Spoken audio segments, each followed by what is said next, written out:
Всем привет. Hi everyone.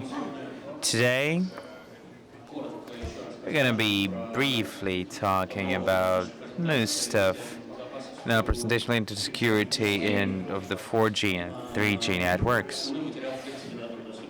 The key things are available online. We've been telling about it a few times already, so we will just briefly sum it up. Generally, there's only two of us here on stage, but about 10 people or even more took part in the research, so unfortunately we could not grab them, all of them, and here there was no point in that. But of course the research consists of several parts related to security of the devices, access devices to 3G and 4G networks,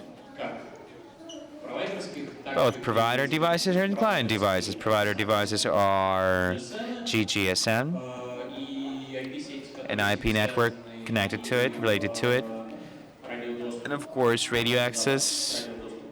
The problem of the access, radio access security. Of course, client equipment. Those are phones, modems, SIM cards, and so on. So, what we got is, it turned out that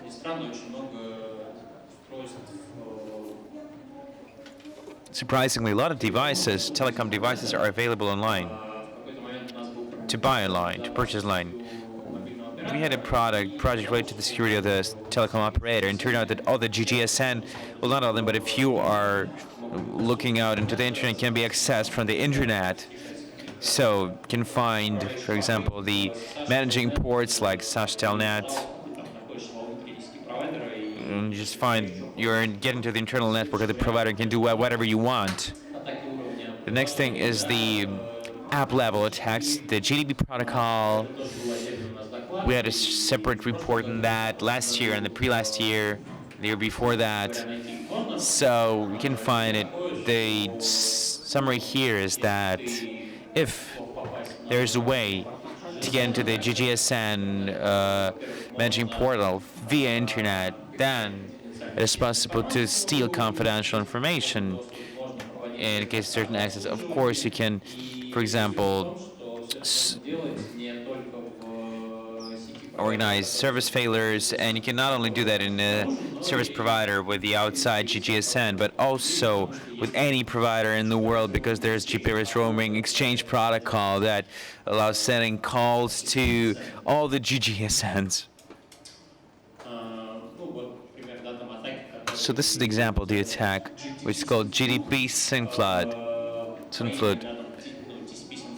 based on the name of the TCP Synflood, the service failure attack. So when the hacker sends the millions and millions of calls to open GDP context, and the first call to get the 3G or 4G network from your cell phone, and since the hardware is limited and it's resourced after a few millions or dozens of millions of calls, the pool is filled, and the next client who connects to the GGSN gets the service error, and dozens of millions of clients are without internet, mobile internet. There are also the IP level attacks when somebody's connected to the internet via internet and tries to get to the internal resources, scan them, and get the access to them, for example. And sometimes there is the access to that internal resources, and via the managing ports, via the protocols like classic HTTP, and that leads to the fact that here's a good example of stealing information. It's possible to find out the private APN points, private APN point, that's a private network, for example, the bank network or personal telecom network or the government, whatever. So it literally just put this PN, the title of this PN network instead of default, and you get into the internal network of the bank, the internet of the bank. Some telecoms forget about the attacks, or the good old DNS tunnels, the LTP tunneling, and block the TCP when they don't have enough, when there's not enough money. But they forget about OTP and can easily get internet, including roaming, by the way. And and get minus 100,000 rubles and still be using internet.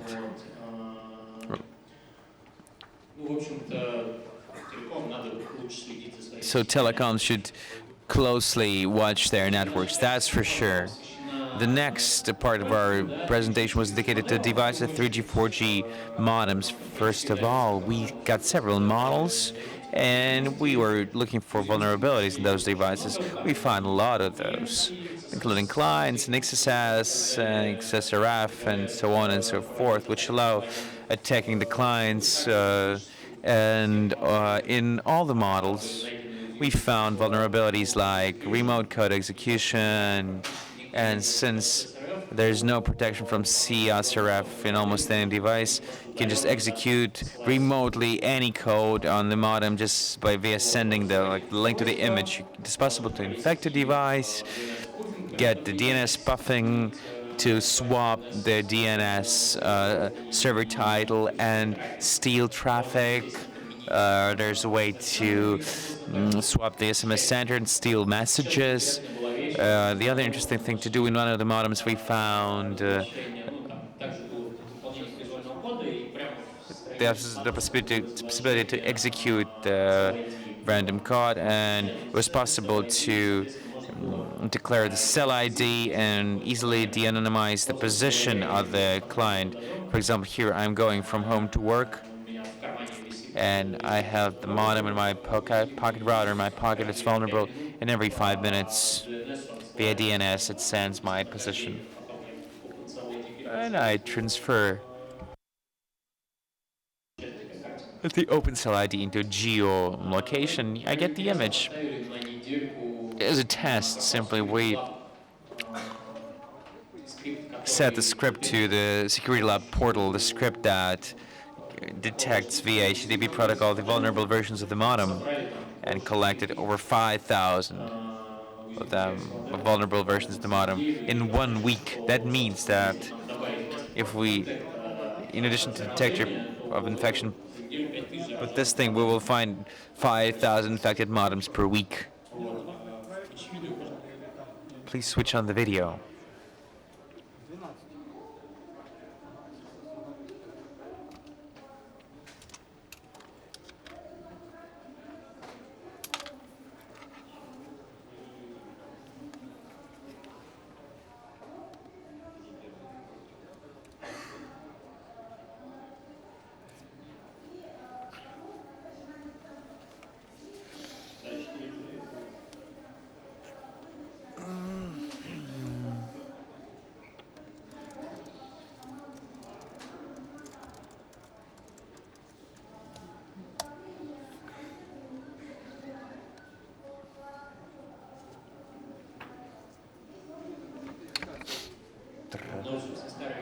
Here's the old video of how to get the access to the self-service portal. We send in XSS once more via SMS, and automatically it's being rendered in a personal the personal account, the page of the moment, through which all the settings go through, and there are automatic settings displayed. Just all we need is to press the F5 to get into the main window. So XSS, via that XSS, we send the demand for just to send the password to the self-service portal, and that password gets back to the same web interface. So then we steal that password and delete the message and get into the self-service portal and do whatever we want there, get the confidential information about the user, about the accounts, everything. That's it.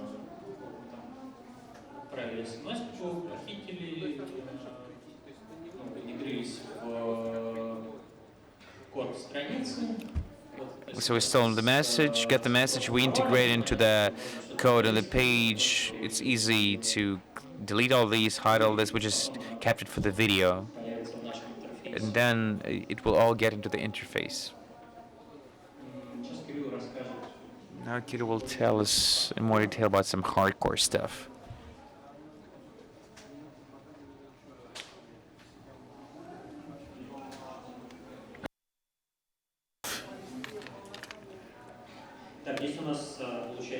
So here we have the controlled USB device. It can be a USB, can be a bad USB, and our USB device works on Linux. The drivers can be found in a source 3 from kernel organ, for example, the drivers USB gadgets. Also, you can find there the composite framework, which would allow you to implement the drivers with different functions, with different combined functionalities, such as at the same time can be the keyboard and the modem at the same time, any way you like it. So, if you take the Android drivers, there's a composite driver called Android C, which contains the command line UI, which allows via CSFS switch on and switch off the device, change the function of the device, and on and on. For example, your favorite cell phone can be transformed into a voice recorder, for example. But one of the most interesting is the keyboard device. So if we talk about the Android market here, there's the app. If we look more directly into it, we'll see that we need to patch the core, recompile it, and put in the new one, but it's a bit boring and does not fit our objective. So can we transform the router into the keyboard? If we take the Android driver, which is a composite driver, there's a massive of the supported functions, which include, and we can put the keyboard in there. So in theory, this is possible. We can patch all that in runtime, get in through the kernel symbol, and find through the kernel symbol the supported functions symbol, restart the device, and get a lot of profits. When we started writing the drivers, it turned out that Linux is not always the best thing. On default, the hit device is not supported, so we had to drag it in carefully into the infrastructure that was present there. So also we get all those magic issues which are dependent on the module, which is written for a particular core. Also, you can get different CPUs. It can be an ARM and not ARM, anything else, something different. Also, the Windows guys, the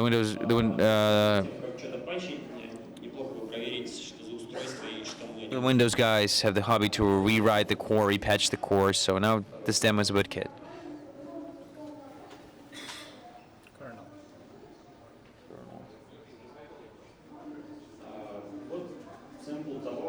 Here's a sample of how we take the ordinary router and we plug it into an ordinary computer and will be identified as the modem. We'll see this in the list of devices.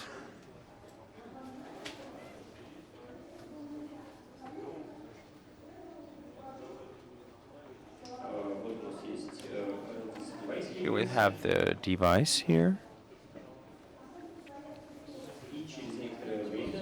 And soon, this is the ordinary Highlink UI, so soon our device will turn into the keyboard.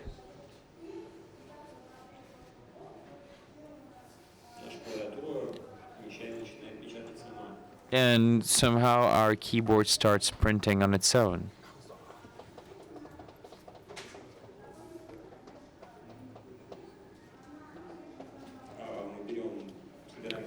We're grabbing the BIOS information just in case and rebooting.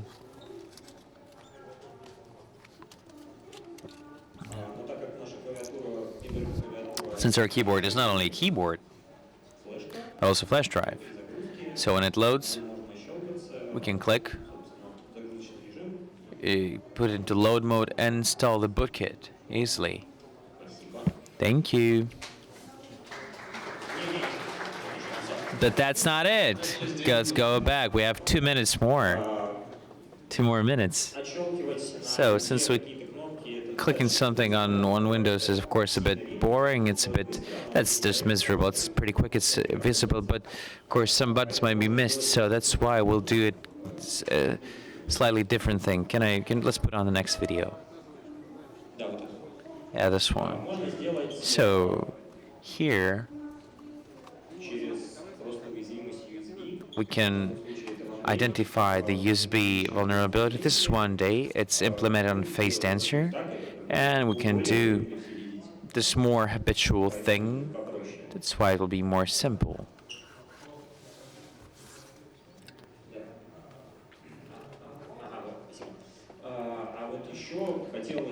Another thing that we would like to show you, this is my favorite, my champion. This is E3372, the modem built on a platform, silicon platform. It's ARM Linux box, Stack Overflow, the remote loading from the firmware in a high-link firmware.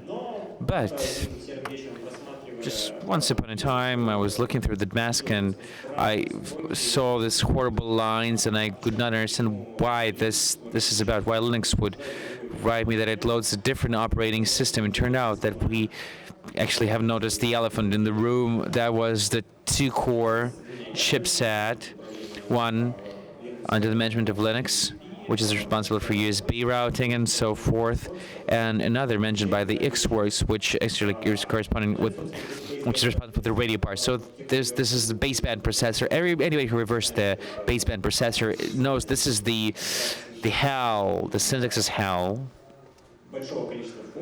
And there are a lot of functions, a lot of 3GPP that you would have to read, a lot of tasks which are quite weird. So, of course, you would have to debug it. Why Xworks is good? It loads the Linux, and Linux often tells you the address, the load address, so you just load it. And by the way, C shell is the key advantage here. It can be thrown through for different objectives, such as research or other bad stuff, nasty stuff. C shell allows to debug the baseband processor in real time and allows to find information about the network. It supports the 2G and 3G. And it's kind of a fun thing to start with Asmacom for the poor. Reversing is also beautiful because it contains the titles of all the objects, almost all objects, including global variables. So we actually get the C code, and of course there's the POSIX, and it's easy and it's well documented. So as a result, the ADX surface is spread not only to the surface machine if we have the controlled mode, but also on the radio part. So you can address the operator on other clients which are there too. Thank you. Questions?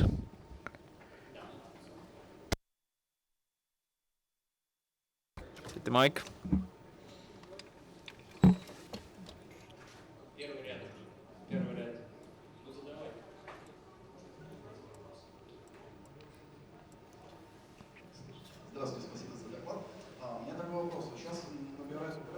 The question is, now there are this kind of Wi-Fi router, which is very popular, portable 4G routers with the where you can plug in the modem, so it it gives the internet as a router to many devices. So, are we talking about? We were talking about XSS routers, Wi-Fi routers. The first part of your presentation, yeah. And this kind of models where we did find the XSS, but. So how does it work? It gets the SMS, and via the SMS, it's impossible to exploit the XSS. So the XMS is not being read. Well, if the client does not render the SMSs in the web browser, of course, there's no way to exploit it with the device this way. But if there is some kind of interface, there's always some kind of interface for the SMS. Then it's possible.